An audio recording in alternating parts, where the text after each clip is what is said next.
बॅक्टेरियामध्ये लॅक्टोबॅसिलाई आपण पहिल्यांदा स्टडी केला. आता लॅक्टोबॅसिलाई नंतर आहे रायझोबियम. आता रायझोबियमला पहिल्यांदाच कोणतं नाव दिले त्यांनी? Symbiotic bacteria. What is meaning of symbiotic? कशाला सिम्बायोटिक म्हणायचं? सहजीवी.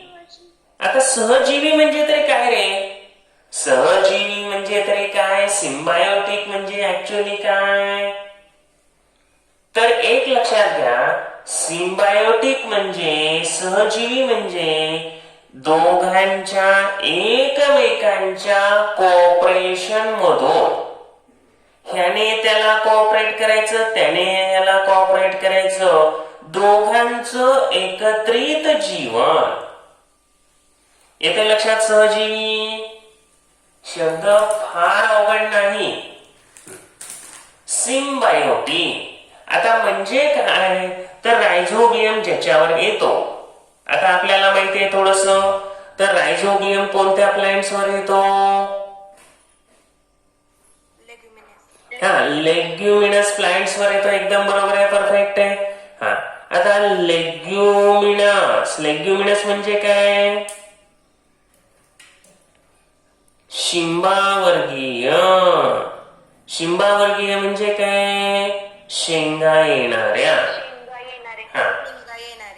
रायझोबियम काय असतात ऐका, नीट लक्ष द्या. रायझोबियम लेग्युमिनसच्या कशावर असतात? रूट नोड्युल्स वर असणार, त्यांच्या मुळांवर असणाऱ्या गाठीवर असतात.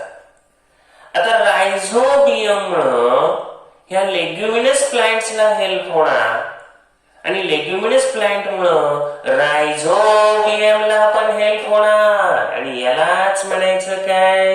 सिम्बायोटिक, सहजीवी. आता रायझोबियम आपण सुरुवातीला काय शिकलो? लॅक्टोबॅसिलाई. आता लॅक्टोबॅसिलाई कंपाऊंड मायक्रोस्कोप खाली आपण पाहिलं, पॉवरफुल कंपाऊंड मायक्रोस्कोप खाली किंवा अगदी कमी ह्याच्या खाली पण ते दिसू शकतं. त्यावेळेला तुम्हाला लॅक्टोबॅसिलाई काय लक्षात आलं? Rectangular in shape. ते जे अनॅरोबिक बॅक्टेरिया आहेत ते रेक्टँग्युलर इन शेप दिसले. आता ऍक्च्युअली रायझोबियम सुद्धा या कंपाऊंड मायक्रोस्कोप खाली या ठिकाणी पाहिजे. बर, त्यासाठीच्या स्टेप्स लक्षात घ्या. लॅक्टोबॅसिलायला सोपं होतं. काय घेतलं होतं आपण? लॅक्टोबॅसिलाई मध्ये फ्रेश बटरमिल्कचा ड्रॉप ग्लास स्लाइड वर घेतला आणि त्याच्यात कोणता स्टेन टाकला होता? Methylene blue. कव्हर स्लिप टाकली की विषय क्लोज झाला, तुम्हाला पाहता आलं. यामध्ये मात्र थोडस पहा काय काय सांगितलंय. Take a प्लॅन्टलेट of फेन्युग्रीक. फेन्युग्रीक म्हणजे मेथी, ग्राउंडनट, भुईमूग, शेंगा. चला, त्यामध्ये एनी अदर बीन जरी घेतलं, कोणतंही कडधान्याचं रोपटं घेतलं तरी पण चालतंय. तर पहिली स्टेप्स पहा. पहिल्यांदा काय करायचंय? स्टरलाइज करायचं. स्टरलाइज म्हणजे काय करायचं? निर्जंतुकीकरण करायचं. म्हणजे त्याच्यामध्ये असणारे जे जर्म्स आहेत, जर्म्स म्हणजे काय? पॅथोजन, फक्त हार्मफुल, ते काढून टाकावेत, निघावेत म्हणून 3 स्टरलाइज प्लॅन्टलेट. पहा स्टेप्स इथं लिहितोय. आता मात्र कंपल्सरी पार्टच झाले पाहिजे. स्टरलाइज प्लॅन्टलेट विथ कशाबरोबर? कशाबरोबर स्टरलाइज करायचं? 3 to 5%. म्हणजे या ठिकाणी 3 to 5% solution of hydrogen peroxide. आता यामध्ये थोडेसे मॉलिक्युलर फॉर्म्युले सुद्धा माहिती असायला पाहिजे आणि म्हणून तुम्हाला परत एकदा आठवण करून देतोय. Hydrogen peroxide H2O2. H2O2 hydrogen पेरॉक्साईडच्या साह्यानं स्टरलाइज करा, निर्जंतुकीकरण त्याचं करा. झाला हा पहिला पॉइंट. संपलं नाही अजून बरंच यूज करायचं आहे. सेकंड जी स्टेप आहे ना, यामध्ये काय करायचं, इथाइल अल्कोहोलच्या सोल्युशन मध्ये 4 to 5 मिनिट्स ठेवायचं. चला यामध्ये सेकंड पॉइंट काय सांगितले, इथाइल अल्कोहोलच्या सोल्युशन मध्ये. तर यामध्ये आपल्याला दिलेले आहे keep it in 70% solution of ethyl alcohol. Keep it in कसलं सोल्युशन, मुद्दाम मी रिपिटेशन करतोय, ethyl alcohol. Very good. C2H5OH. हे इथाइल अल्कोहोल जे आहे आपल्याकडं पेट्रोल मध्ये मिक्स केलं जातं, तेच इथाइल अल्कोहोल कारखान्यामध्ये तयार होतं. शिकायचंय बरं का हे, पण ह्याला आपण भेटायचंय. Keep it in ethyl alcohol. कसलं इथाइल अल्कोहोल दिले पहा, 70%.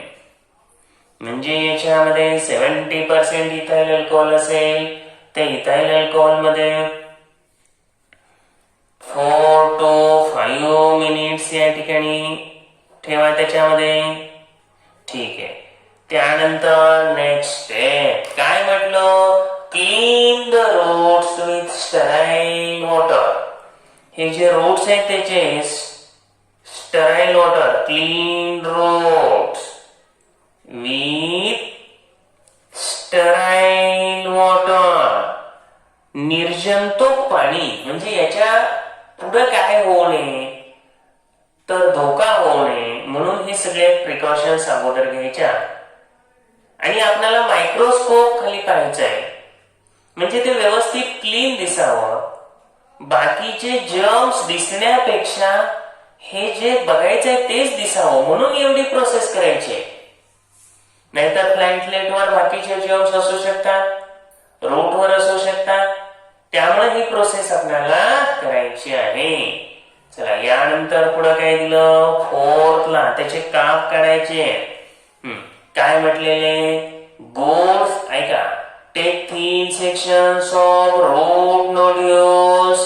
Thin sections of root nodules. Thin sections of root nodules आपण या ठिकाणी काढल्यानंतर select good section and place it in a solution of safranin in for 2 to 3 minutes.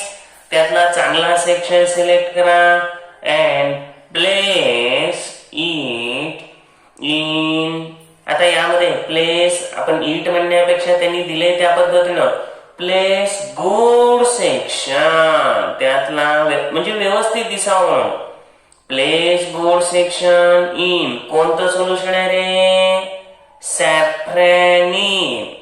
सॅफ्रॅनिन. आणि ह्या शब्दांमुळेच मुलांना थोडस जड जाते, काय अडचण नाही तरी पण सॅफ्रॅनिन सोल्युशन मध्ये ते ठेवा.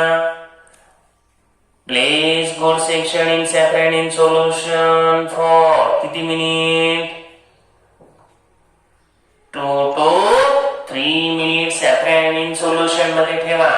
आता सॅफ्रॅनिन सोल्युशन मध्ये ठेवल्यानंतर आता बाकीचं काही विशेष नाही. ते कव्हर स्लिप वगैरे झाका, त्यामध्ये place the stained section on glass slide, cover it with cover slip, observe it under compound microscope. Pinkish rod shaped organism. आता या वेळेला तुम्हाला ते बाकीचं लिहित नाही. Pinkish, pinkish rod shaped. Bacteria जे दिसत आहेत ते कोण आहेत, कोण आहेत हे, रायझोबिया. हे आहेत रायझोबिया.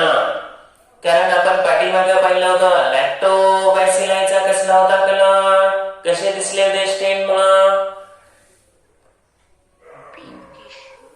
नाही, पिंकिश हे रायझोबियम दिसले हो, ते ब्लूइश दिसले होते. ते ब्लूइश दिसले होते, ब्ल्यू कलरचे दिसले होते. यानंतर पुढे आपल्याला दिलेले की जे रूट नोड्यूल्स लेग्युमिनस प्लांट्स वर असतात, जे रूट नोड्यूल्स लेग्युमिनस प्लांट्स वर असतात त्या ठिकाणी त्यासाठी काय करा, search root nodules of leguminous plants. Leguminous plant जे आहेत शिंबावर्गीय वनस्पती आहेत, शेंगा येणाऱ्या वनस्पती हो, त्यांचे रूट नोड्यूल्स सर्च करा. बर, त्याचबरोबर हे रायझोबियम बॅसिलाई युजफुल आहेत की हार्मफुल आहेत, हा प्रश्न तर आता निश्चितपणे सगळ्यांना येणारच आहे. हे युजफुल आहे. चला तर त्यांचे यूज पाहू. यामध्ये या ठिकाणी परत परत लक्षात घ्या, हे युजफुल बॅक्टेरिया आहे. कसले आहे? युजफुल. आता यानंतर role and importance of rhizobium, म्हणजे हे रायझोबियम युजफुल आहे की नाही. जर रायझोबियम युजफुल असतील तर त्यांचा यूज काय ते शिकायचं.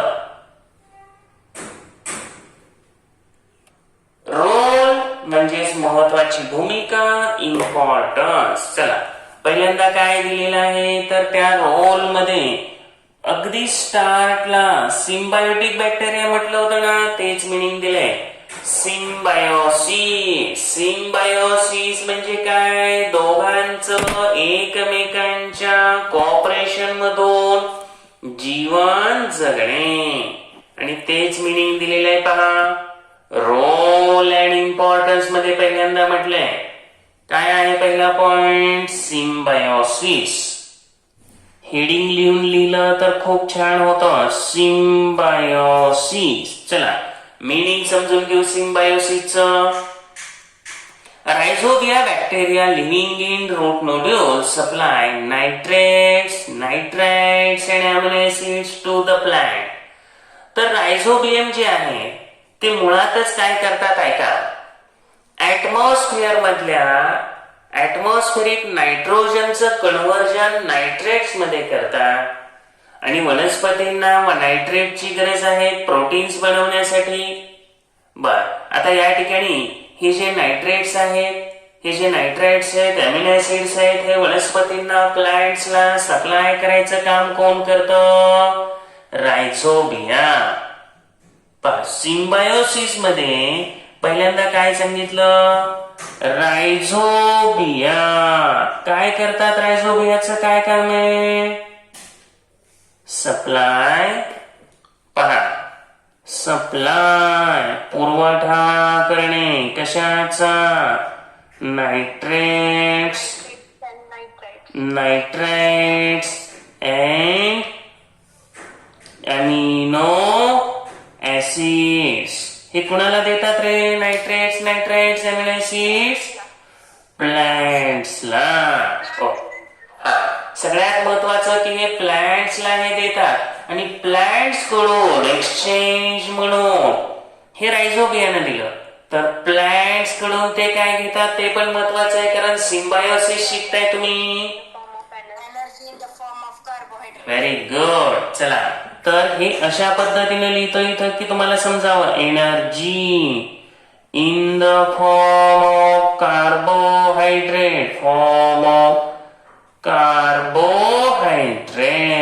कार्बोहायड्रेटच्या रूपामध्ये ते काय घेतात? एनर्जी. त्याचबरोबर त्यांना त्या रूट नोड्यूल्स मध्ये त्यांना राहायला जागा पण मिळते की नाही? ते पण महत्वाचं आहे. राहण्याची जागा, स्पेस सुद्धा, म्हणजे त्यांच्याकडून एनर्जी घेतात, त्यानंतर राहण्यासाठी सुद्धा जागा, आता स्पेस टू स्टे. तर याच कारणामुळे त्यांना म्हणायचं सिम्बायोसिस, सहजीवी. त्यानंतर सेकंड पॉइंट जो आहे तो आहे नायट्रोजन फिक्सेशन. आता नायट्रोजन फिक्सेशन हा तर पॉइंट व्हेरी व्हेरी इम्पॉर्टंट आहे. आता नायट्रोजन फिक्सेशन म्हणजे तरी काय? आपण नायट्रोजन फिक्सेशन म्हणजे ऍटमॉस्फेरिक नायट्रोजन जो आहे, ऍटमॉस्फेअर मध्ये सगळ्यात जास्त कोणता गॅस आहे? नायट्रोजन. किती पर्सेंट आहे तो? 78% आहे. हा ऍटमॉस्फेरिक नायट्रोजन हे जे रायझोबिया आहे हे कशात कन्वर्ट करतात? Nitrogen compound. Very good. तर नायट्रोजन कंपाऊंड मध्ये कन्वर्ट करतात आणि तेव्हाच प्लांट्सला त्याचा यूज होतो. जर नायट्रोजनस कंपाऊंड मध्ये कन्वर्ट केले नाही तर एवढा मोठा नायट्रोजन ऍटमॉस्फिअर मध्ये असून सुद्धा प्लांट्सला तो यूज करता येत नाही. मग नायट्रोजन फिक्सेशन ही प्रोसेस आहे. या प्रोसेस मार्फत atmospheric nitrogen gets converted into nitrogen compounds.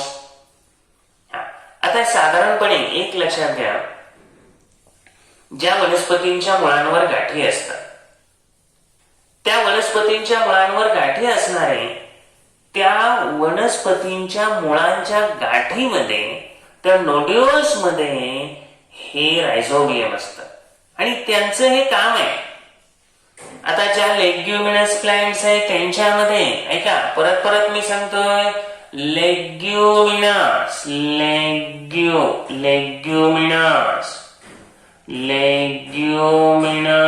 प्लांट्सच्या रोट नोड्युल्स वर असणाऱ्या गाठीमध्ये असणारे हे जे रायझोबियम आहे त्यांचं हे काम आहे.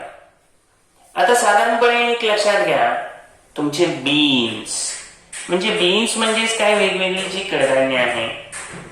मग सोयाबीन आता या ठिकाणी, स्वीट पी त्यामध्ये, हो स्वीट पी पण येणार आहे. इथं नावं दिलेली 2-3, बीन्स आहे, स्वीट पी आहे, सोयाबीन आहे. या वनस्पतींच्या मुळांवर हे रायझोबिया राहतात. आता ह्या वनस्पती काय झाल्या, त्यांच्या होस्ट, आणि रायझोबियम काय झाले त्यांचे गेस्ट. हे त्यांचे गेस्ट झाले आणि गेस्टची ती सोय करतात बरं का, पण गेस्ट पण त्यांच्यासाठी मदत करतात. आता या नायट्रोजनस कंपाऊंड मुळेच या ठिकाणी दिलेले पहा काय म्हटलं, beans and pulses are rich in proteins. Beans आणि पल्सेस डाळी आणि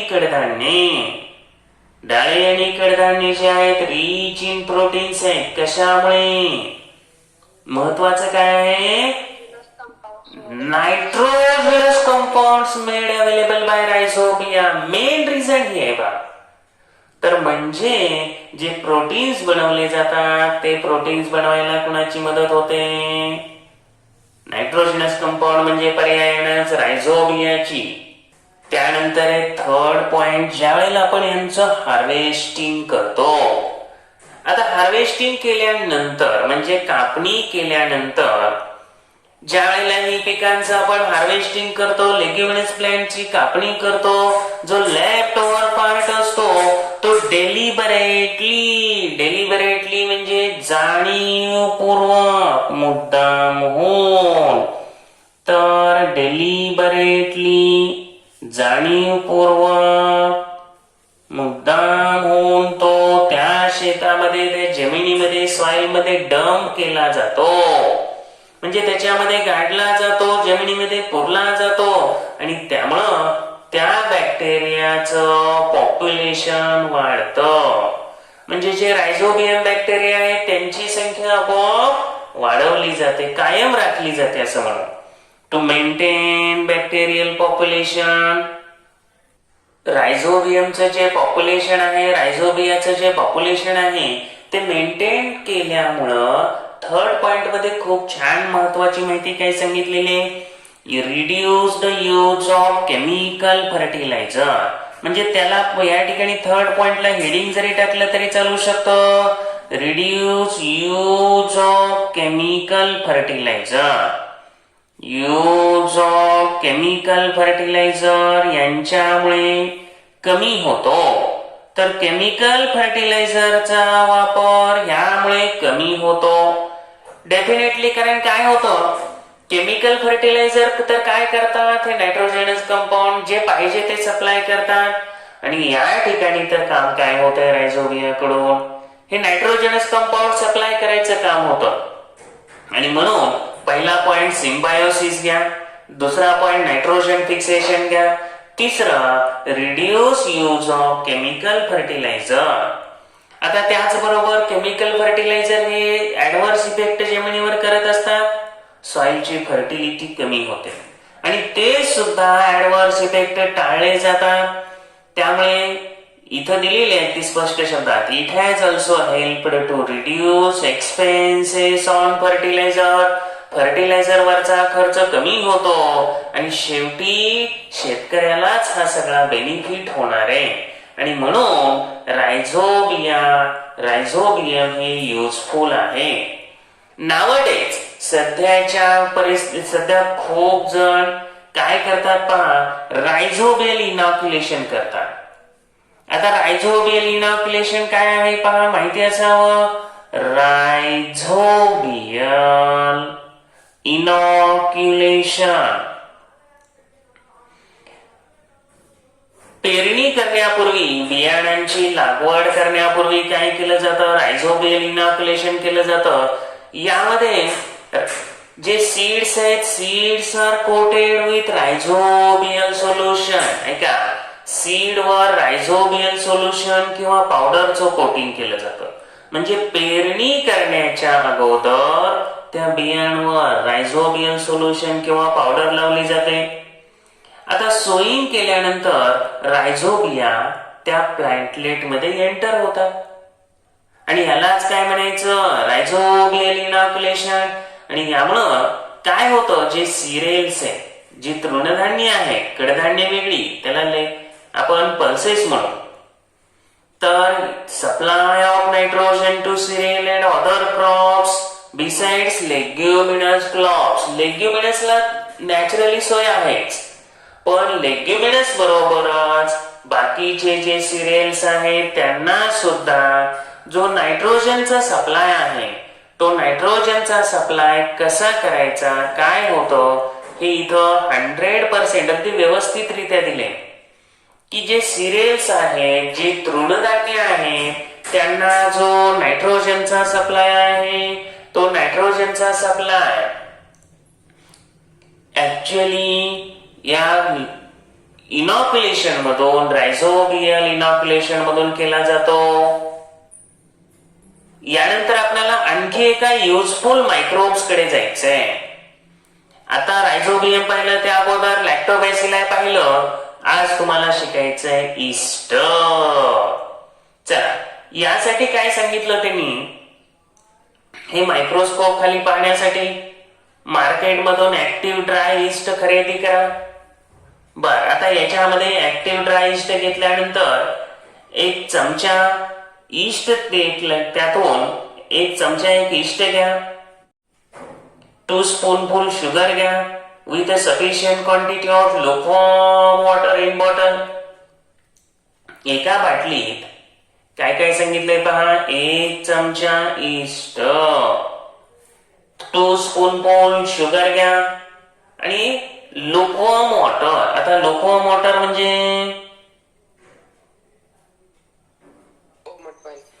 कोमट पाणी. थोडस कोमट पाणी घ्या. आता यामध्ये fix a colourless transparent balloon on the mouth of the bottle. त्या बाटलीच्या तोंडाला एक बलून लावायचंय. तो कलरलेस असावा, ट्रान्सपरंट असावा, जेणेकरून तुम्हाला बाहेरून पाहता यावं. हा त्याचा मेन पर्पज आहे. आता साधारणपणे 10 मिनिट्स आहे असंच राहू द्या. काय तुम्हाला आढळून येतं असं विचारलंय, त्यामध्ये काय चेंजेस दिसून येणार. तर हे जे ईस्ट आहे की नाही, हे जे बेकर्स ईस्ट आहे, त्यांची जी वाढ झालेली आहे हे तुम्हाला लगेच लक्षात येणार आहे. यासाठी तुम्हाला काय म्हटलं, mix lime water. Lime water म्हणजे काय, लाईम वॉटर, लाईम वॉटर म्हणजे चुन्याची निवळी. काय म्हणायचं, चुन्याची निवळी. तर लाईम पाण्यामध्ये टाकले की लाईम वॉटर बनेल. तर mix lime water with gas accumulated in the balloon. Accumulated म्हणजे कलेक्टेड. शब्द थोडेसे जरा वेगळे आहेत. Accumulated, collected. त्या बाटलीमध्ये काही गॅस जमा झालेला असतो आणि जमा झालेल्या गॅसचं टेस्टिंग करायचंय. म्हणजे तो गॅस कोणता आहे हे पाहायचं आहे हो.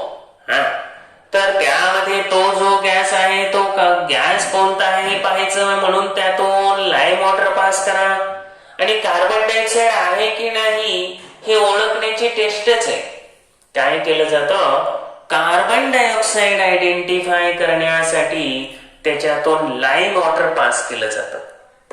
100% इथून पुढे कधी ना कधी हे विचारलं जाणार तुम्हाला की लाईम वॉटर टेस्ट कुणाची, कार्बन डायऑक्साईड आयडेंटिफिकेशनची. कार्बन डायऑक्साईड पास केला की लाईम वॉटर मध्ये या ठिकाणी काय चेंज होणार, लाईम वॉटर काय होणार, तर ते कलरलेस बनणार आहे. चुन्याची ऐका, पहिल्यांदा थोडा वेळ आणि जास्त वेळ असं त्याच्यामध्ये पण आहे. चुन्याची निवळी पहिल्यांदा दुधी बनते आणि खूप वेळ जर जाऊ दिलं तर मात्र ती कलरलेस बनेल. तर कार्बन डायऑक्साईड गॅस या बॉटलमध्ये कलेक्ट होतो आणि हा जो गॅस आहे तो लाईम वॉटर मधून पास होऊ द्या, पास होऊ द्या म्हणजे जाऊ द्या. जे ऑब्झर्वेशन आपल्याला विचारलेले की काय दिसलं, तुमच्या काय लक्षात आलं, तर साधा सोपा विषय आहे. जो गॅस कलेक्ट झाला तो कोणता गॅस होता आपल्याकडे, कार्बन डायऑक्साईड. आणि काय सांगितलं, बलून मध्ये जो कार्बन डायऑक्साईड कलेक्ट झाले, आता जे त्याच्यातून काय पास करायला सांगितलं, लाईम वॉटर. लाईम वॉटर मध्ये काय असतं रे, लाईम वॉटर CaOH2 असतं. काय असतं हे, CaOH2 म्हणजे कोण आहे, लाईम आहे, चुना आहे त्यामध्ये. आणि जेव्हा CO2 is passed through lime water, काय होणार या दोघांमध्ये, रिॲक्शन घडणार. आत्ताच सांगितलं होतं काय होणार, नेमकं सांगितलं, लाईम वॉटर कसं बनणार,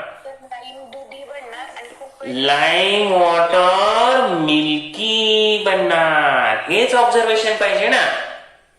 बर, लाईम वॉटर मिल्की बनलं, पण ते सुद्धा का हे कळायला पाहिजे. तर CaOH2 काय पास केलं त्याच्यातून तुम्ही, CO2. कार्बन डायऑक्साईड हा गॅस पास केला. मग या वेळेला इथं काय तयार होणार, कॅल्शियम कार्बोनेट तयार होणार. काय तयार होणार, कॅल्शियम कार्बोनेट तयार होणार. तर CaCO3 कॅल्शियम कार्बोनेट त्या ठिकाणी फॉर्म होतं आणि therefore lime water turns milky. ते कसं बनतं, दुधी बनतं. आणि हेच ऑब्झर्वेशन महत्वाचे. त्यानंतर आपल्याला काय म्हटलं, take a drop of solution from the bottle on a glass slide. आता काय करा, जे सोल्युशन आहे त्या सोल्युशन मध्ये काय झालं रे, ईस्टची वाढ झाली की नाही. आपण ईस्ट लोकवॉर्म वॉटर मध्ये ऍड केलं, त्यात शुगर टाकले वगैरे, आणि यामुळे काय झालं, त्यांची वाढ होणार. आता वाढ झाल्यानंतर ते ग्लास स्लाइड वर घ्या, कव्हर स्लिप लावा आणि कंपाऊंड मायक्रोस्कोप खाली ऑब्झर्व करा. तर तुम्हाला काय दिसणार आहे, colourless oval cells of yeast. आता याच्यामध्ये बाकीचं जास्त स्टेनर वगैरे काही इतर दिलेलं नाही, हेही देण्यात येणार. तर या कसल्या सेल्स आहे, oval shaped, colourless oval shaped. आपण पहिल्यांदा लॅक्टोबॅसिली पाहिले, ते कसले होते, रिवाइज म्हणून रेक्टँग्युलर. त्यानंतर कोण पाहिलं आपण, रायझोबियम कसले होते, हा. तर एक लक्षात घ्या, ते यामध्ये लॅक्टोबॅसिलाई, त्यानंतर रायझोबियम. आता लॅक्टोबॅसिलाई मध्ये तुम्हाला ते दिसताना कसं दिसलं होतं? ब्लू दिसलं होतं. रायझोबियम कसं दिसलं होतं? पिंकिश दिसलं होतं. आणि दोन्ही रॉड शेप्ड असल्यासारखेच आहे. इथं आपल्याला रेक्टँग्युलर दिलेले, हे रॉड शेप्ड दिलेले तेच आहे. त्यानंतर आता कोण पाहिलं? ईस्ट. ईस्ट कसं आहे? Colourless oval shaped. मायक्रोबच्या कॅरेक्टरिस्टिक मध्ये आपण काय केलं? त्यांच्या कॅरेक्टरिस्टिक मध्ये हे शेप लिहिलेलेच आहे. चला, यामध्ये ओव्हल शेप्ड ईस्ट दिसतील. Some of those cells may have small round bodies attached to them. चला, इथं फिगर दिलेली आहे. ही फिगर यातली महत्वाची आहे. आता ही ईस्ट सेल आहे. या ईस्ट सेलला इथं थोडासा असा बल्ज आल्याने दिसतोय, जिथं बर्ड लिहिलंय. काय लिहिलंय तिथं?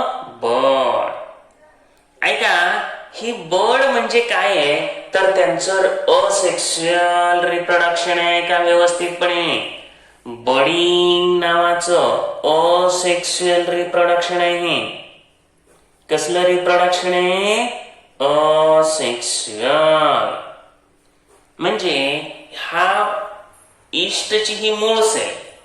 या सेलला काय होतं? आता ही सेल आहे ओव्हल शेप्ड. याला असा बल्ज येतो. हा बल्ज हळूहळू असा वाढत जातो.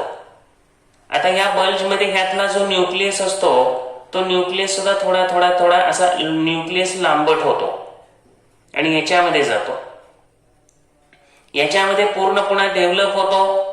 ही बर्ड, एक बर्ड तयार झाली की काही वेळेला त्याच्यावर दुसरी तयार होते, पुन्हा तिसरी तयार होते. अशा बर्ड्स तयार होतात. आणि म्हणून ह्या असेक्शुअल रिप्रोडक्शनच्या मेथडलाच म्हणायचं बडिंग मुकुलायन.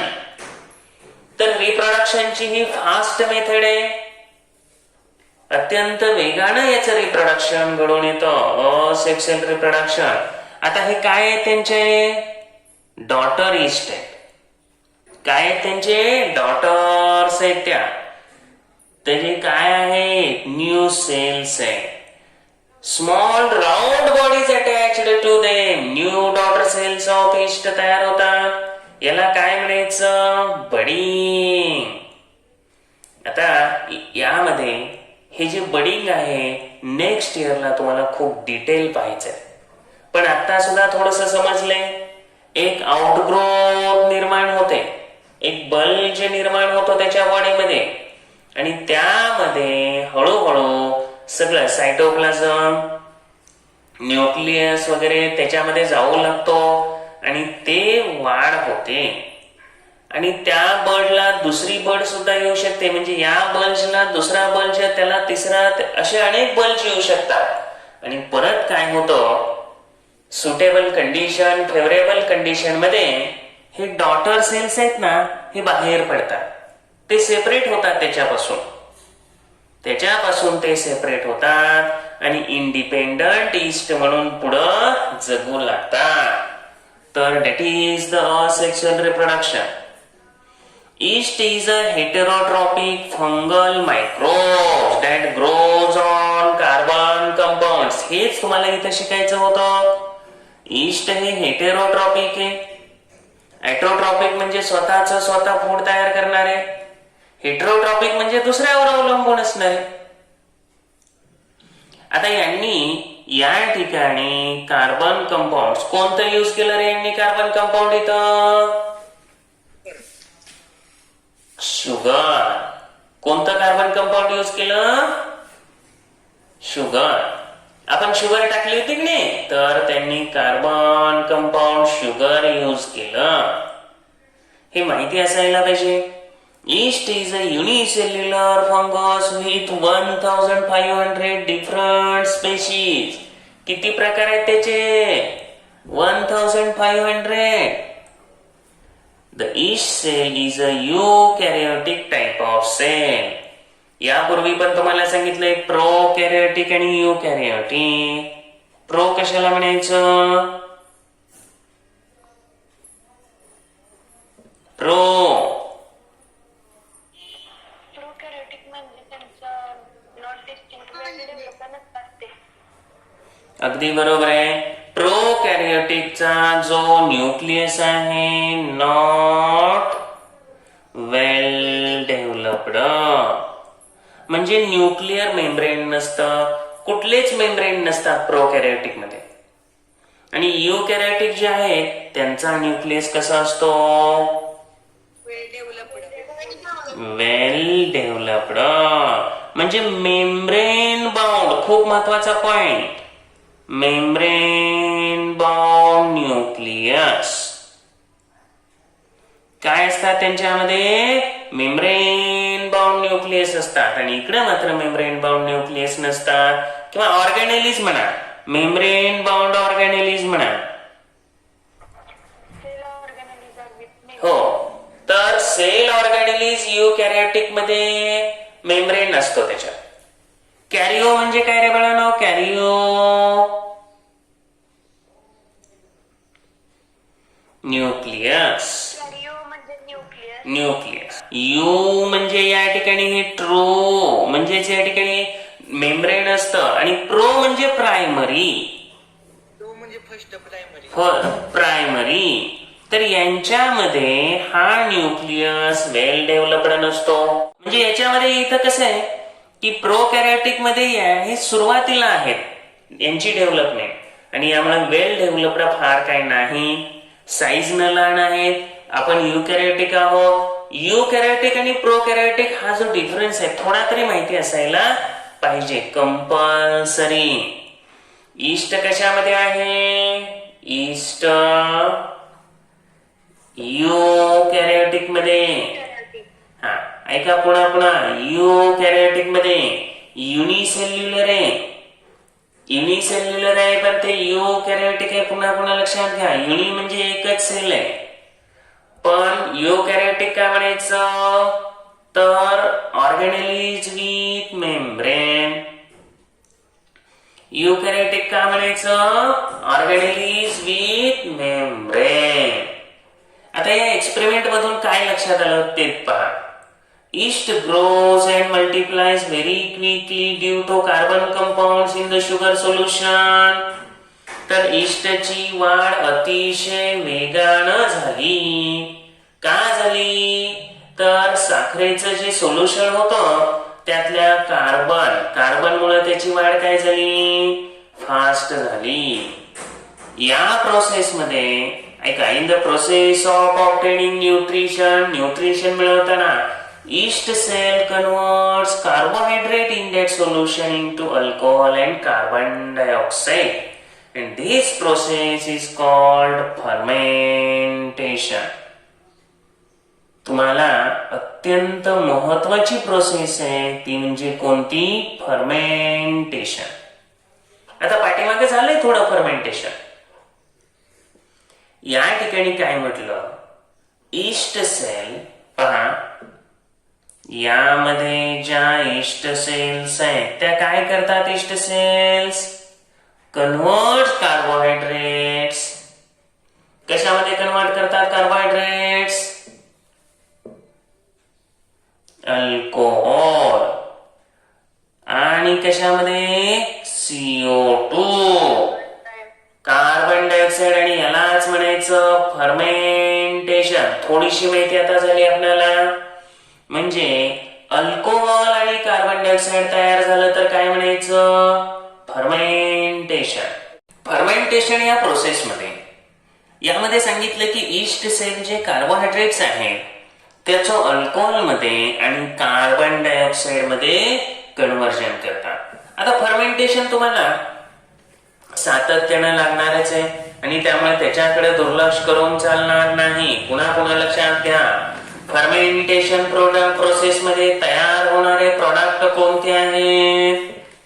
फर्मेंटेशन मधले प्रोडक्ट खूप इम्पॉर्टंट पॉइंट चालू आहे. अल्कोहोल आणि CO2. मी रिपीटेशन जे केलेलं असतं ते तेवढ्यासाठीच. फर्मेंटेशन यामध्ये अल्कोहोल आणि आणि CO2 इथाइल अल्कोहोल तयार होतं. इथाइल अल्कोहोलचं दुसरं नाव काय सांगितलं? Ethyl alcohol, ethanol. Ethyl alcohol, ethanol, C2H5O याचे एक लक्षात द्या. साखर कारखान्यामध्ये शुगर तयार होताना हे इथेनॉल तयार होतं माहिती असलं पाहिजे. हा प्रायमरी प्रोडक्ट आहे. त्याचबरोबर हेच इथेनॉल पेट्रोल मध्ये मिक्स केलं जातं. आज आपल्या देशामध्ये 10% इथेनॉल मिक्स करण्यापर्यंत आपण पोहोचलेलो आहोत. आणि अगदी अलीकडच्या काळामध्येच अशी घोषणा केली की हे इथेनॉलचे सुद्धा स्पेशल पंप तयार होते. कारण इथेनॉल हे एक स्वच्छ इंधन आहे आणि त्यामुळं त्याच्यासाठी आपल्याला आपला जो पैसा आहे तो बाहेरच्या देशांना द्यायची गरज नाही. तुमची ज्वारी असेल, शुगर केन असेल, मेज असेल, यांच्यापासून हे इथेनॉल तयार होऊ शकतं. How is bread made? तर ब्रेड बनवण्याची जी प्रोसेस आहे, आपल्याला पहिल्यांदा सगळ्यात महत्वाचं हे समजायला पाहिजे, ब्रेड बनवण्यासाठी लागणार रॉ मटेरियल काय आहे. काय लागतं ब्रेड बनवायला? तर व्हीट फ्लोअर. काय लागतं? व्हीट फ्लोअर म्हणजे गव्हाचं पीठ लागणार. आता सगळं काय नाही पण थोडक्यात एकदम आपण इथं सांगू काय काय लागणार त्यासाठी. व्हीट फ्लोअर, हा साल्ट तर पाहिजेच हो. साल्ट असल्याशिवाय काय. साल्ट असेल आणि त्याच्यात काय मिक्स करायचं? ईस्ट. ईस्ट मिक्स करावं लागणार त्याच्यामध्ये. आणि यामध्ये एक लक्षात घ्या, थोडस ऑइल असेल, थोडस वॉटर ऍड करा. कणिक तिंबतो ना आपण, चपाती करताना जशी कणिक आपण तिंबतो सेम त्याच पद्धतीनं ती सॉफ्ट मऊ व्हावी. आता मुलींना हे खूप छान माहिती असेल, पण कणिक मळता येत असेल तर माहिती असेल ना, आहे की नाही? बघा आपल्यालाच प्रश्न विचारा. तर यामध्ये तुम्हाला कणिक मऊ होईपर्यंत या ठिकाणी ते तिंबायचंय, थोडस निडेड करायचं आहे. आता यामध्ये पुढं काय करायचं? यानंतर पुढं तुम्हाला एक लक्षात घ्या, 2 ते 3 तास हे कुठं ठेवावं लागेल तुम्हाला? 2-3 तास साधारणपणे ते फर्मेंटेशन साठी ठेवावं लागेल. फर्मेंटेशन त्यामध्ये व्हायला पाहिजे. आपण याच्यात जे इष्ट मिक्स केलेलं आहे म्हणजे ते थोडा वेळ किंवा 2-3 तास ते आहे असंच ठेवून द्या. त्यामुळे त्याच्यात कशाची वाढ होणार? इष्टची. आणि यामध्ये एक लक्षात ठेवायचं, इष्टची वाढ होणार. काय होणार त्यामध्ये? फर्मेंटेशन. फर्मेंटेशन होणार म्हणजे काय बनणार? शिकलो आपण, कार्बन डायऑक्साईड. कोण बनणार? कार्बन डायऑक्साईड बनणार. इथाइल अल्कोहोल बनणार. हा जो कार्बन डायऑक्साईड तयार होणार आहे का, ह्या कार्बन डायऑक्साईड मुळे ऐका नीट ऐका, ते फ्लोअर काय होणार? व्हीट फ्लोअर काय होणार? राईस होणार, वर येणार, फुगणार. ते तुम्हाला फ्लपी दिसणार, राईस झालेलं दिसणार, फ्लपी दिसणार. डबल पहिलं होतं ना त्याच्यापेक्षा ते डबल होणार, त्याची साईज वाढणार. कुणामुळे वाढली रे? CO2 न वाढवली. कार्बन डायऑक्साईड न ती साईज वाढवली, ते डबल पेक्षा सुद्धा जास्त होईल. आता तुम्हाला जास्त अनुभव आहे. आता यानंतर काय करायचं आहे का, ते डबल झालं, त्याच्यामध्ये कार्बन डायऑक्साईड वाढला. त्याचबरोबर परत एक लक्षात घ्या, हा जो कार्बन डायऑक्साईड आहे, या कार्बन डायऑक्साईड ज्या वेळेला त्याच्यातून बाहेर पडतो, तुम्ही भजी त्यावेळेला सुद्धा त्या ठिकाणी काय होतं की त्यात जो कार्बन डायऑक्साईड बाहेर पडतो त्यामुळे ते लाईट आणि स्पॉन्जी बनतं. काय बनतं? लाईट आणि स्पॉन्जी बनतं. ज्याच्यातून कार्बन डायऑक्साईड बाहेर पडतो ते लाईट आणि स्पॉन्जी बनतं. ब्रेड सुद्धा लाईट आणि स्पॉन्जी जो बनतो तो कार्बन डायऑक्साईड त्याच्यातून बाहेर पडतो आणि त्यामुळे तो लाईट आणि स्पॉन्जी बनतो. म्हणजे हे काय करायचं? नंतर भाजायचं, बेकिंग करून घ्यायचं आणि बेकिंग केलं की ती जी डप आहे, जी कणिक आहे ती भाजायची. भाजल्यानंतर त्याचे जे लोब्स आहेत जसे पाहिजे तसे त्या पद्धतीने करून तुम्हाला जो ब्रेड आहे तो कसा बनणार? स्पॉन्जी. लाईट. लाईट म्हणजे हलका. ह्याला जबाबदार कोण? लाईट आणि स्पॉन्जी बनवायला CO2, carbon dioxide. Do you know हा जो 91 पेज नंबरवरचा पार्ट आहे याच्यामध्ये फर्मेंटेशनशी रिलेटेड आपल्या साखर कारखान्यामध्ये जे इथेनॉल तयार होतं, जे अल्कोहोल तयार होतं त्याच्याशी रिलेटेड पार्ट आहे. Often alcohol is produced along with sugar in sugar factories. वेगवेगळ्या शुगर फॅक्टरीमध्ये तुम्ही जर पाहिलं, आपल्या आजूबाजूला पण अनेक शुगर फॅक्टरी आहेत, त्या ठिकाणी इथेनॉल तयार होतं, मद्यार्क तयार होतं. आता हे जे अल्कोहोल तयार होतं हे कसं तयार होतं? तर molasses is produced from sugar cane juice. तर या ठिकाणी जो शुगर केन ज्यूस आहे, शुगर केन ज्यूस. आता या शुगर केन ज्यूस पासून काय तयार होतं? मोलॅसिस, मळी तयार होते. आता शुगर केन ज्यूस पासून शुगर काढली जाते आणि राहिलेला जो भाग असतो तो कशामध्ये असतो? मोलॅसिस. तीच मळी असते.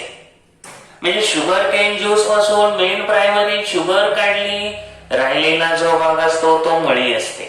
आता मळी जी शिल्लक राहते या मळीमध्ये मोठ्या प्रमाणात कार्बोहायड्रेट्स असतात. ऐका, molasses rich in carbohydrates. Molasses मध्ये मोठ्या प्रमाणात कार्बोहायड्रेट्स असतात.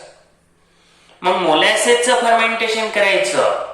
आता फर्मेंटेशन कोणाचं करायचं? मळीचं. आता त्यासाठी ईस्ट आपण पाहिलं, ईस्टच्या किती जाती आहेत म्हणून सांगितलं होतं? ऍट अबाउट 1500च्या आसपास आहे. तर या मोलॅसिस मध्ये व्यवस्थितपणे का या मोलॅसिस मध्ये सॅक्रोमायसिस ऍड केलं जातं. ईस्ट कोणतं? सॅक्रोमायसिस. नाव थोडं अवघड आहे, लक्षात घ्या. सॅक्रोमायसिस. तर या मोलॅसिस मध्ये कोणतं ईस्ट ऍड केलं जातं? सॅक्रोमायसिस. कोणतं? सॅक्रोमायसिस. हा, आणि हे साखरेशी रिलेटेड आहे म्हणून लक्षात ठेवायचं, सॅक्रोमायसिस. आणि आता एक्झामला विचारलं जाईल न जाईल हा नंतरचा पार्ट आहे, पण तुमच्या नॉलेज साठी हे खूप महत्वाचं आहे. मोलॅसिस मध्ये कोणतं ईस्ट ऍड केलं जातं? सॅक्रोमायसिस. सॅक्रोमायसिस. एक थोडे दिवस म्हटलं ना बरोबर आठवतं. Molasses plus Saccharomyces, molasses plus Saccharomyces. काय तयार होणार आहे याच्यातून? इथेनॉल. इथेनॉल म्हणजेच त्याचं नाव इथाइल अल्कोहोल. काय नाव आहे त्याचं? Ethyl alcohol.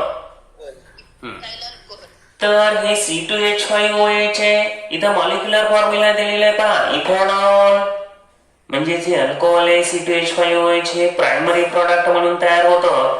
त्याचबरोबर ईस्टर. आता हे तुम्हाला 10वीत गेल्यावर कळेल थोडस. 11-12वीत ईस्टर वगैरे डिटेल आहे. आता फक्त नाव लक्षात घ्या. आता इथेनॉल तयार होतं, ईस्टर तयार होतो आणि आणखी काही सेकंडरी प्रॉडक्ट सुद्धा मिळतात. म्हणजे मोलॅसिस हा टाकाऊ पदार्थ असल्यासारखं आपल्याला वाटलं, कारण शुगर केन पासून मेन पर्पज काय आहे? शुगर मिळवणं. हा, शुगर केन पासून शुगर मिळवलं, राहिलेला भाग काय आहे? मळी, मोलॅसिस. मग मोलॅसिस आपण टाकून देतो, पूर्वी देत होते. त्यानंतर या मोलॅसिस मध्ये काय आहे? कार्बोहायड्रेट्स आहे. म्हणून या मोलॅसिस मध्ये काय ऍड करा? सॅक्रोबायसेस सर्व्हिस ऍड करा. यानुसार आता याच्यात तयार होणार इथेनॉल, इस्टर आणि आणखी काही इतर प्रोडक्ट सुद्धा अल्कोहोलचे तयार होतात. आता यानंतर पुढे लक्षात घ्या, हे जे इथेनॉल आहे, या इथेनॉल पासून स्पिरिट सुद्धा मिळतं. स्पिरिट लॅम्प साठी लागणार जे स्पिरिट आहे ते हे इथेनॉल पासूनच मिळतं.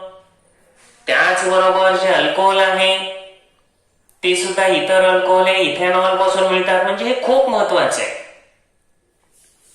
तर इथेनॉल पासून स्पिरिट मिळतं किंवा इतर काही रसायनं मिळतात, इतर अल्कोहोल मिळतात. इथेनॉल खूप महत्वाचा पॉइंट आहे, बघा, माहिती असावं. Ethanol is a smokeless and high quality fuel. Underline करून ठेवा. Ethanol, ethanol is smokeless. Smokeless म्हणजे धूर होत नाही. Ethanol is smokeless and high quality fuel. अतिशय उच्च दर्जाच्या क्वालिटीचं चांगलं फ्युएल आहे. आता याच बरोबर बिसाइड्स मोलॅसिस, मळी बरोबरच मेश, त्याचबरोबर बार्ली. आता बार्ली तुम्हाला माहिती आहे का कशाला म्हणतात? जव किंवा सातू. बार्ली कशाला म्हणायचं?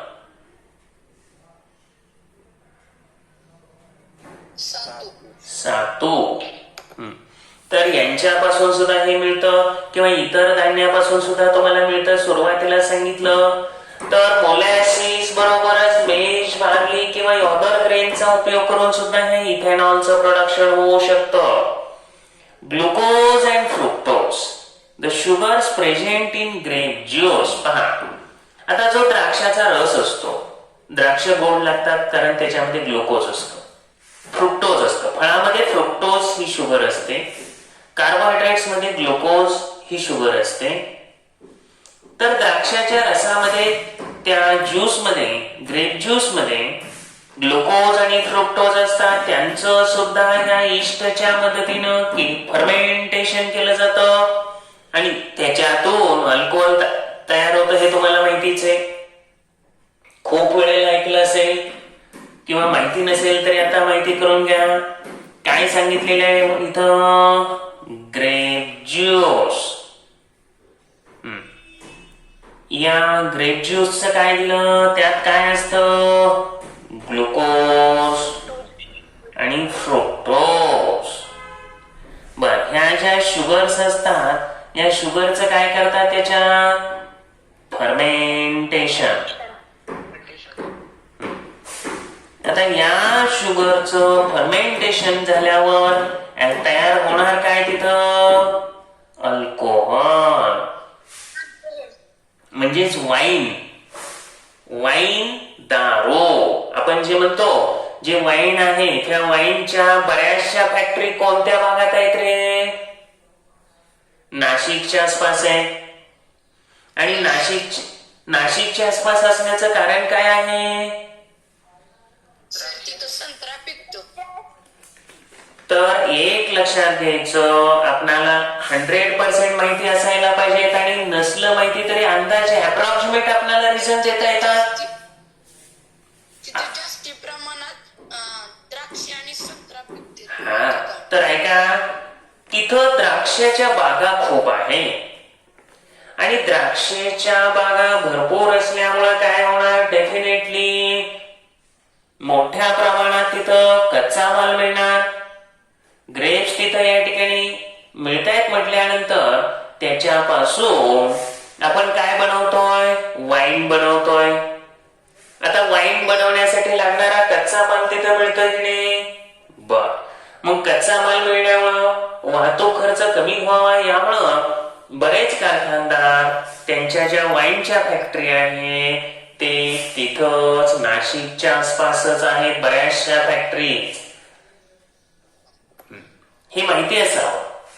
Use your brain power. आपला ब्रेन वापरा. Recently it has been made compulsory in India and some other countries to mix 10% ethanol with fuels like petrol and diesel. What is the reason for this? अलीकडं sir सांगू का? हो, सांगा. Sir कारण 10% जर ethanol वापरलं तर त्या पेट्रोलचं ते क्वांटिटी वाढणार आणि आपल्याला जास्ती पेट्रोल बाहेरून देशात मागवायची गरज भासणार नाही ना, आपल्या देशातला पैसा बाहेरच्या देशात जातो. अगदी बरोबर आहे. पहा, आता शिकलो होतो आपण ethanol is a smokeless and high quality fuel. ते स्मोकलेस आहे, हाय क्वालिटी फ्युएल आहे आणि त्याच कारणामुळे एक लक्षात घ्या, सगळ्यात महत्वाचं काय सांगितलं, हाय क्वालिटी फ्युएल असल्यामुळं पेट्रोल डिझेल मध्ये ते जर मिक्स केलं तर आहे असं त्या इंजिन मध्ये कोणताही बदल न करता ते यूज म्हणजे ते इंजिन चालतात आणि आपला बराचसा पैसा हा पेट्रोल डिझेलवर जातो आणि मग तो पैसा वाचावा म्हणून ऍक्च्युअली काय केलं जातं, इंधन पण स्वच्छ इंधन आहे आणि म्हणून पेट्रोल डिझेल मध्ये 10% इथेनॉल मिक्स केलं जात आहे. आपल्याकडे इथेनॉलचं जे प्रोडक्शन होतं पूर्वी कमी होतं, पण आता मात्र हे उत्पादन वाढवलेलं आहे. काही देशामध्ये, ब्राझील सारख्या देशामध्ये हे इथेनॉल जवळपास 50% वापरलं जातं आणि हळूहळू याच्यामध्ये बदल होत जाणार आहे. इथेनॉल आपल्या देशात तयार होऊ शकतं, आपला पैसा त्यामुळं वाचू शकतो. आता आता चर्चा केला आपण why are the wineries located near Nashik in Maharashtra. तर नाशिकला ग्रेप्स मोठ्या प्रमाणात होत आहे आणि त्या ग्रेप्स पासूनच वाईन बनवली जाणार आहे आणि मुळात कसं आहे, हे फ्रुट्स हे नाशवंत आहे, पेरिशेबल आहे आणि पेरिशेबल असल्यामुळे त्याचा लगेच वापर झाला पाहिजे आणि वापर व्हावा, कमी खर्चात या ठिकाणी वाईन बनावी म्हणून बऱ्याच फॅक्टरी कुठे आहेत, नियर नाशिक. त्यानंतर आहे third, chapatis made from wheat only swell but bread become spongy soft and easy to digest. Why is it so? आता याचं पण उत्तर झालं. आपण काय करतो, चपातीमध्ये इस्ट ऍड करतो का? नाही करत ना. म्हणजे चपाती बनवताना कणिक मळताना त्यामध्ये इष्ट काय ऍड करत नाही. चपाती करताना आपण कणिक मळतो, तिंबतो आणि ती रोस्ट करतो, म्हणजे त्याच्यामध्ये कार्बन डायऑक्साईड असणं हा फार काय विषय नाही. पण ब्रेड बनवताना त्यामध्ये आपण काय करतो, त्या पिठामध्ये इस्ट ऍड करतो आणि इस्ट ऍड केल्यामुळे तो ब्रेड तिथं फर्मेंटेशन होतं आणि फर्मेंटेशन प्रोसेस मधून काय तयार होतं, फर्मेंटेशन प्रोसेस मधून इथेनॉल. इथेनॉल आणि कार्बन डायऑक्साईड. हा, मेन इथं कार्बन डायऑक्साईड महत्वाचं आहे. कार्बन डायऑक्साईड तयार होतो आणि तो कार्बन डायऑक्साईड त्यातून बाहेर पडतो आणि बाहेर पडताना ते जे पोरस बनतं, छिद्र पडतात, ते कार्बन डायऑक्साईडचे असतात. त्यामुळे तो लाईट आणि स्पॉन्जी बनतो.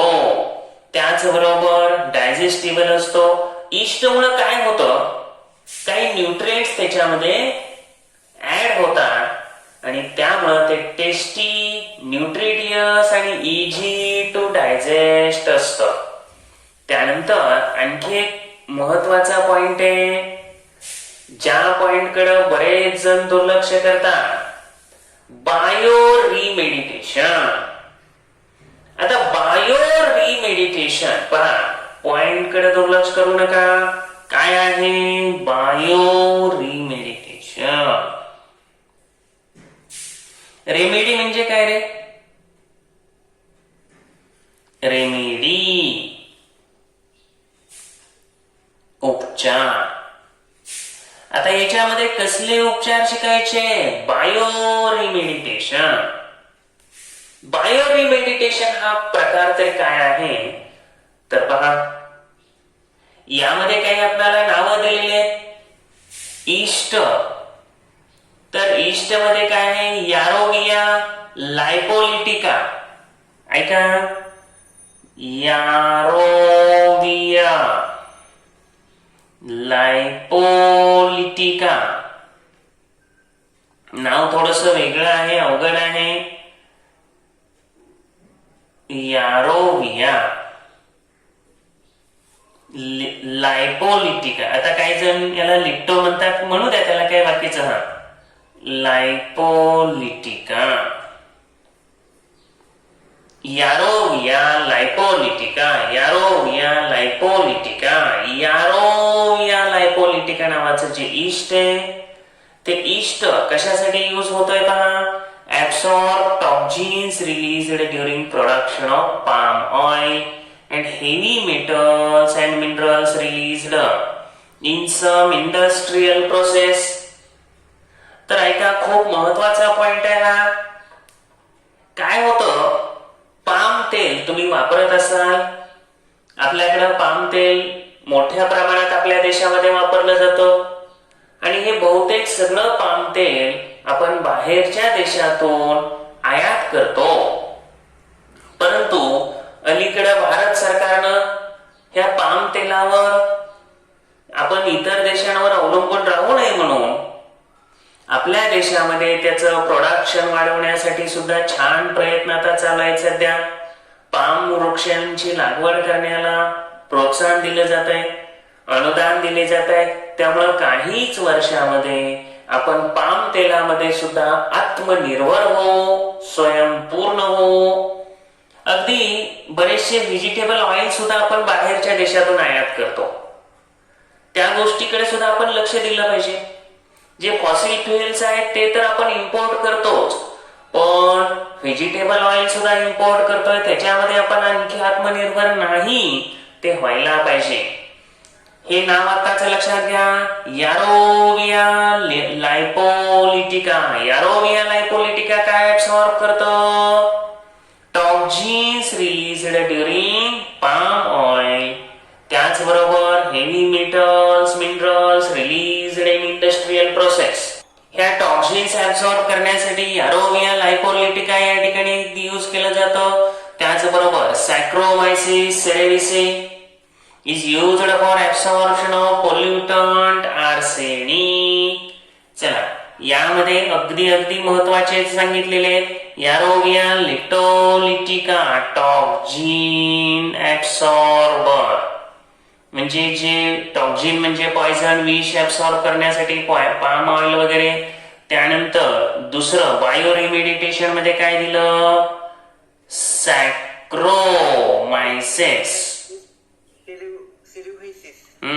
सॅक्रोमायसिस cerevisiae, absorption of pollutant arsenic. Arsenic हे ऍब्सॉर्ब करून घेतं. त्याचबरोबर आणखीन एक शब्द महत्वाचा आहे, खूप महत्वाचा शब्द आहे पहा, ऑइल स्पिल. तेल गळती जर समुद्रामध्ये झाली तर ते तेल हे ज्यांचं फूड आहे ते तेलच खाणं, तर अल्कॅनोहोरॅक्स बॅक्टेरिया. तर यामध्ये कोण आहेत? अल्कॅनिहोरॅक्स. तर हे अल्कॅनिहोरॅक्स बॅक्टेरिया काय आहेत रे? ऑइलच खातात. काय आहेत? ऑइल खाणारे. तर अल्कॅनिहोरॅक्स बॅक्टेरिया ऑइल ईटर म्हणा, किंवा त्यांचा उपयोग काय करतात? ते ऑइल शोषून घेतात. जोड्या लावा किंवा पुढं 100% हे बायो रिमेडिटेशन मध्ये अजून बरंच आहे बरं का. Yarrowia lipolytica toxin absorber released during palm oil extraction, heavy metal minerals. त्यानंतर सॅक्रोमायसिस सेरेविसी, आर्सेनिक ऍब्सॉर्बर. त्याचबरोबर अल्कॅनोहोरॅक्स बॅक्टेरिया ऑइल खातात, तेल खातात. ऑइल ईटर, तेल हेच त्यांचं अन्न असतं. आणि त्यामुळे जिथं तेल गळती झालेले तिथं काय करायचं, हे अल्कॅडोमोरॅक्स बॅक्टेरिया सोडायचे, आपोआप समुद्र स्वच्छ. तुम्हाला माहिती असेल की इथून पुढं बायो रिमेडिटेशन मेथडच युजफुल ठरणार आहे. आता काही देशामध्ये अशा स्वरूपातले मॉस्किटो बनवले, डासच बनवले तसे स्पेशल, की जे दुसऱ्या डासांना खातात. म्हणजे फॅक्टरीमध्ये, कारखान्यामध्ये आता अशा स्वरूपातले डास बनवले जात आहेत. ते काय करतील, जे अपायकारक डास आहेत त्यांना खाऊन टाकतील आणि हे नंतर आपोआप मरून जातील. यामुळे डासांची उत्पत्ती, म्हणजे जे अपायकारक आहेत त्यांची आपोआप काही काळात कमी होईल. आणि हे टेक्निक आहे तर ते बायो रिमेडिटेशन आहे. 10th स्टँडर्डला ES2 मध्ये याच्यावर एक स्पेशल पार्ट आहे. त्यावेळेला हे आठवा, 100% आठवलं पाहिजे. तर हा बायो रिमेडिटेशनचा जो पार्ट आहे खूप इम्पॉर्टंट आहे.